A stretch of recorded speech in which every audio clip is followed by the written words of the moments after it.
포항 시민의 식수원인 형산강 상류공단에서 폐수 유출 의혹이 제기돼 정확한 원인 규명이 시급합니다.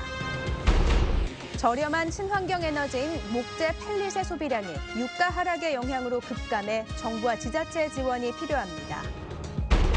연말을 앞두고 의미와 가치를 담은 봉사활동이 잇따르는 가운데 어려운 이웃을 위한 성금 모금도 본격적으로 시작됐습니다.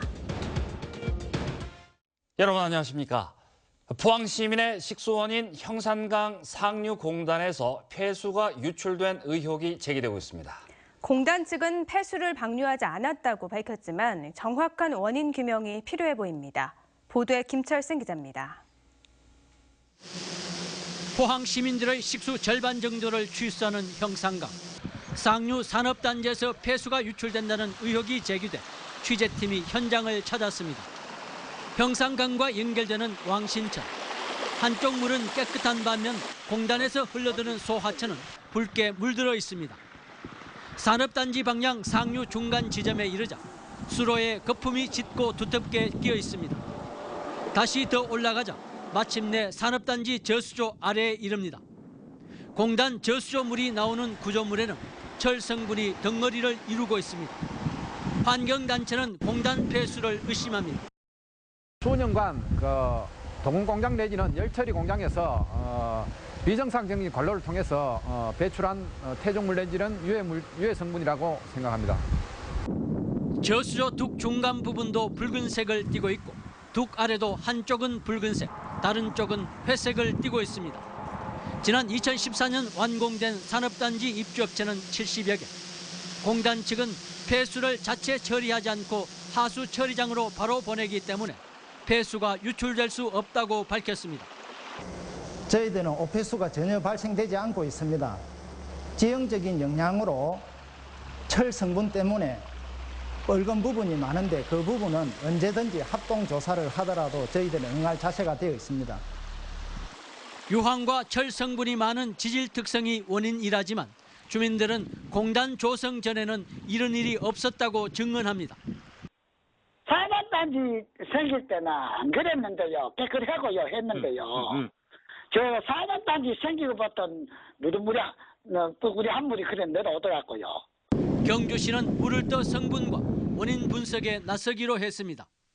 형산강 상류의 오염 의혹, 정확한 원인 규명과 대책이 시급합니다. MBC 뉴스 김철승입니다. 버려지는 나무 부산물로 만든 목재 펠릿은 가격도 저렴한 친환경 에너지이지만 최근 유가 하락으로 소비량이 급감하고 있습니다. 정부나 지자체 차원의 지원책이 확대돼야 할 것으로 보입니다. 장성훈 기자입니다. 목재 펠릿 보일러를 6년째 사용 중인 가정집입니다. 기름 보일러에 비해 난방비를 평균 50%가량 절감할 수 있어 만족도가 아주 높습니다. 기름보다는 사기치고 하루 종일 난방을 고정적으로 시킬 때 이 펠렛이 좀 유리한 점이 있죠. 목재 펠릿을 쓰는 난로 역시 저렴한 연료비에다 냄새가 없고 간편해 인기입니다. 일단 깨끗합니다. 깨끗하고 또 뭐 다른 연탄이나 기름보다는 비용 면에서는 그래도 어느 정도 만족을 하고 있는데. 하지만 최근 유가 하락세와 맞물려 상대적으로 가격 경쟁력이 낮아진 목재 펠릿 시장이 얼어붙고 있습니다. 포항 목재 펠릿 공장의 생산량은 가동 첫 해인 2011년부터 2014년까지는 꾸준히 늘었지만 지난해부터 감소세로 돌아섰고 올해는 가격까지 인하했지만 절반 이하로 급감했습니다. 공장의 연간 생산 능력 12,000여 톤에 비하면 5분의 1 수준에 불과합니다. 이렇다 보니 정부나 지자체가 목재 펠릿 소비 촉진을 위해 지원책을 확대해야 한다는 목소리가 커지고 있습니다. 현재 목재 펠릿 보일러는 설치 비용의 70%를 정부가 지원하고 있는데 목재 펠릿 난로도 설치 비용을 지원하자는 겁니다. 또 안동시처럼 목재 펠릿 구입 비용의 일부라도 지자체가 지원하는 방안도 거론되고 있습니다. 보일러 이외의 난로에 구매하는 거에서 국가나 지자체가 일부 지원금을 주거나 연료를 구매하는데 일부 지원금을 주는 것이 가장 현실적인 방안이라고 생각이 됩니다. 포항 공장에서 만드는 목재 펠릿은 거의 대부분이 재선충병에 걸려 죽거나 잘라낸 소나무를 재활용해 일석이조인 만큼 소비 확대를 위한 민관 모두의 노력이 필요해 보입니다. MBC 뉴스 장성훈입니다. 경상북도가 내년부터 청년수당 제도를 도입하기로 했습니다. 김관영 경상북도지사는 도의회 도정연설을 통해 청년 취업을 장려하기 위해 내년부터 도내 중소기업 취업자에게 연간 100만 원씩의 청년수당을 지급하겠다고 밝혔습니다. 대상 기업은 종업원 100명 미만 기업이며 일단 2천여 명을 선정해 우선 지원하고 대상자가 늘어날 경우 추경을 통해 예산을 추가로 확보하기로 했습니다. 요즘 이른바 가치 소비가 확산되고 있습니다. 내가 마시는 커피 원두가 공정무역을 통해 수입된 것인지, 또 내가 고른 식재료는 동물 복지를 고려했는지가 구매에 영향을 미치는 시대인데요. 이왕이면 봉사활동도 더 가치 있게 하려는 분위기가 확산되고 있습니다. 이규설 기자입니다.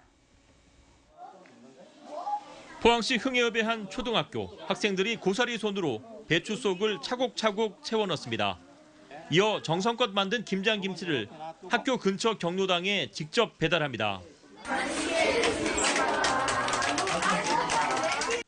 학생들이 전달한 김치는 아주 특별합니다. 학교 텃밭에서 아이들이 직접 씨를 뿌리고 물을 주며 애지중지 키운 무와 배추로 담갔기 때문입니다. 저희가 이렇게 만든 김치를 받아주시니까 기분도 좋고 저희가 만들었으니까 뿌듯하기도 한 것 같아요. 포항의 한 봉사단체가 주최한 사랑의 집고쳐주기 행사. 틈이 벌어져 바람이 숭숭 새던 문틀이 새 것으로 바뀌고 집안에는 수세식 화장실이 새로 생겼습니다. 바람만 들어오고 바깥에 나가서 볼 일 없고 이러니까 참 좋습니다. 낡은 문틀을 떼어내 새 것으로 바꾸고 화장실을 만드는 작업은 모두 회원들이 바쁜 시간을 쪼개 직접 했습니다. 건축 기술이 없는 여성 회원들은 가재 도구를 정리하며 힘을 보탰습니다. 회원들이 직접 재능 기부를 통해서 집 고치기에 참여해 보니까 수리 비용도 절감할 수 있었고 훨씬 더 보람이 있었던 것 같습니다. 산타 복장을 하고 어린이들과 게임을 하고 있는 봉사자들은 포항 스틸러스의 선수들입니다. 인증샷만 남기는 형식적인 봉사는 없습니다. 선수들은 아이들과 눈을 맞추고 멋진 추억을 선물하기 위해 노력합니다. 남을 의식하기보단 봉사활동 자체를 더 가치 있게 하려는 분위기가 확산되고 있습니다. MBC 뉴스 이규설입니다. 희망 2017 나눔 캠페인에 따라 포항문화방송도 오늘부터 2달 동안 이웃 돕기 성금을 모금합니다. 기부 참여를 원하는 분은 포항문화방송 1층 경영센터에 설치된 접수창구에 직접 성금을 기탁하거나 농협과 대구은행에 개설된 경북 공동모금의 계좌로 입금하시면 됩니다. 경상북도 사회복지공동모금에는 올해 성금 모금 목표액을 134억 7천만 원으로 지난해보다 2%가량 늘려 잡았습니다. 대구 경북 소비자 물가가 석 달 연속 1%대 상승률을 기록했습니다. 동북지방통계청이 발표한 11월 소비자 물가 동향에 따르면 대구와 경북 지역 소비자 물가 지수는 지난해 같은 달보다 각각 1.6%와 1.2% 오르는 등 지난 9월 이후 석 달 연속 1%대 상승 흐름을 보였습니다. 통계청은 김장철을 맞아 배추, 무 등 신선 채소 가격이 지난해 같은 달보다 40% 오르는 등 채소류 가격이 고공행진을 이어가고 있다고 설명했습니다. 경상북도의회 도정질의 이틀째인 오늘 남진복 의원은 신청사 이전에 따른 과다한 시설 투자를 지적했습니다. 남 의원은 3,920억 원을 들여 신청사를 준공한 후에도 올해 137억 원, 내년에 143억 원의 예산을 편성했고 앞으로도 얼마나 더 들지 모른다며 과다한 시설 투자를 비판했습니다. 조주홍 의원은 어획량이 60%나 급감하는데도 어선 감척은 부진하다고 지적하고 불법 단속이 늘어나는데도 여전히 성행해 어자원을 고갈시킨다며 대책 마련을 요구했습니다. 포스코는 오늘 본사 대회의실에서 전 임직원이 함께 미래 혁신 방향을 공유하는 이노베이션 포스코 페스티벌 2016 행사를 열었습니다. 오늘 행사에는 포스코 권호준 회장을 비롯해 그룹사와 포스코 패밀리 임직원 1,200여 명이 참가했고 포항과 광양, 서울, 송도를 영상으로 연결해 동시에 진행됐습니다. 포스코는 우수 사례 발표를 통해 성과를 공유하고 특히 포항 제2제강의 고효율 제강 프로세스 구축 프로젝트를 포함해 7건의 우수 성과에 대해 특별 보상을 했습니다. 12월의 첫날인 오늘 전국적으로 음주운전 단속이 실시됩니다. 경찰청은 연말 교통사고를 줄이기 위해 오늘 밤 9시부터 11시까지 전국 지구대와 파출소, 기동대 소속 경찰관을 최대한 투입해 음주운전 일제 단속을 한다고 밝혔습니다. 이에 따라 경북 지역에서도 오늘을 시작으로 내년 1월 말까지 연말연시 음주운전 특별단속이 진행될 예정입니다. 점점 추워지고 있습니다. 내일 아침 기온이 영하권까지 떨어지겠는데요. 낮 동안에는 기온이 오르면서 일교차는 크겠습니다. 송일임 기상캐스터가 전합니다. 12월이 시작되더니 또다시 반짝 추위가 찾아옵니다. 찬 공기가 몰려오면서 기온이 떨어지고 있고요. 지금은 꽤 잠잠해진 상태지만 오후에는 바람도 강하게 불면서 체감 온도가 낮았습니다. 내일 아침 내륙을 중심으로는 영하권까지 떨어지겠는데요. 울진과 영덕이 0도, 경주 영하 2도를 기록하겠습니다. 추위 대비 잘하셔야겠습니다. 반면 낮 동안에는 맑은 하늘에 기온이 오르면서 10도에서 12도로 오늘과 비슷하겠습니다. 이렇게 낮과 밤의 기온차 10도 내외로 크게 벌어지니까요. 각별히 신경 쓰시기 바랍니다. 현재 동해 남부 먼바다와 동해 중부 전해상에 풍랑특보가 발효 중인 상태입니다. 동해 중부 먼바다는 오늘 밤까지 바다의 물결 최고 6m로 매우 높게 일겠습니다. 자세한 내일 날씨 알아보겠습니다. 경북 동해안 지역은 내일도 맑은 하늘을 드러내겠습니다. 아침 기온 울진과 영덕이 0도, 포항 1도, 경주 영하 2도까지 떨어지고요. 낮에는 울진이 12도까지 오르겠고 영덕과 포항 11도, 경주 10도로 일교차가 크겠습니다. 울릉도와 독도도 내일 맑겠습니다. 아침에 울릉도가 4도, 독도 7도, 한낮에는 울릉도 11도, 독도 12도입니다. 동해상에도 내일 맑은 날씨 보이겠는데요. 바다의 물결이 최고 4m로 높게 일겠습니다. 당분간 맑은 날을 보이겠고요. 기온이 점점 오름세를 보이다가 다음 주 화요일에 다시 조금 떨어지겠습니다. 날씨였습니다.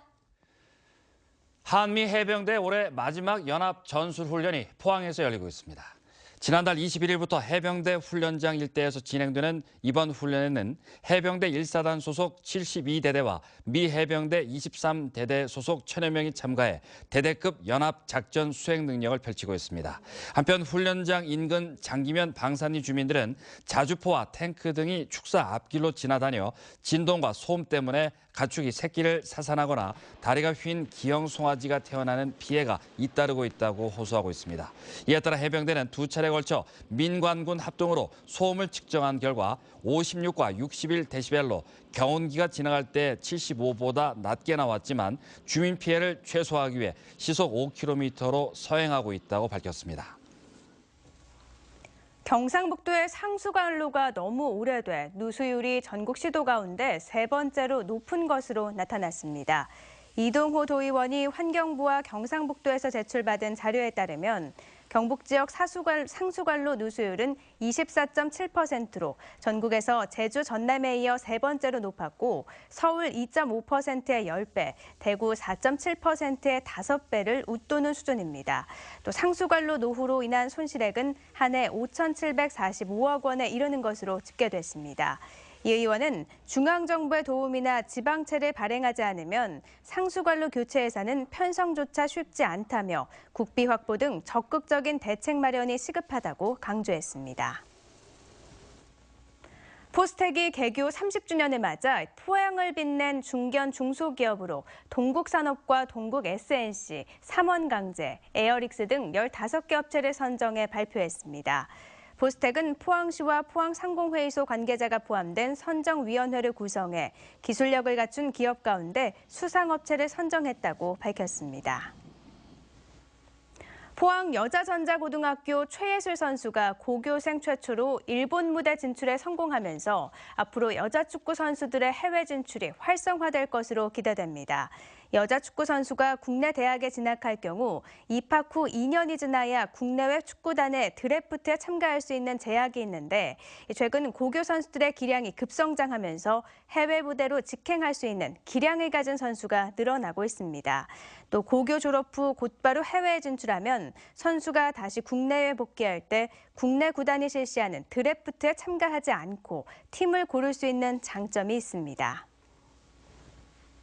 경상북도는 소방장비 노후율을 낮추려고 노력한 결과 공기호흡기와 방화복 등의 노후율 0%를 달성했다고 밝혔습니다. 또 소방 차량은 지난해 초 노후율이 18%였지만 이후 200여 대를 보강해 지금은 4%로 낮아졌다고 설명했습니다. 이 밖에 고가 굴절차와 고가 사다리차를 12대 보강했고 원전 관할지인 울진소방서에 무인 방수차를 배치했다고 덧붙였습니다. 경북경찰청이 지난 9월 30일부터 2달 동안 경찰관 8만여 명과 자율방범대 등 11만여 명을 투입해 수학기 전후 방범 활동을 펼친 결과 민생침해 범죄와 강절도 사건 등이 지난해 같은 기간보다 각각 4%와 7% 감소한 것으로 나타났습니다. 경찰은 이번 수학기 방범 활동 기간에 농산물 절도 등 범죄 취약 마을에서는 합동 순찰과 CCTV 점검을 했으며 특히 도내 18개 경찰서에서 배포한 우리 마을 차량 스티커를 통해 검문 검색으로 인한 주민들의 불편도 줄였다고 밝혔습니다. 네, 이상으로 포항 MBC 뉴스데스크로 마치겠습니다. 여러분 고맙습니다.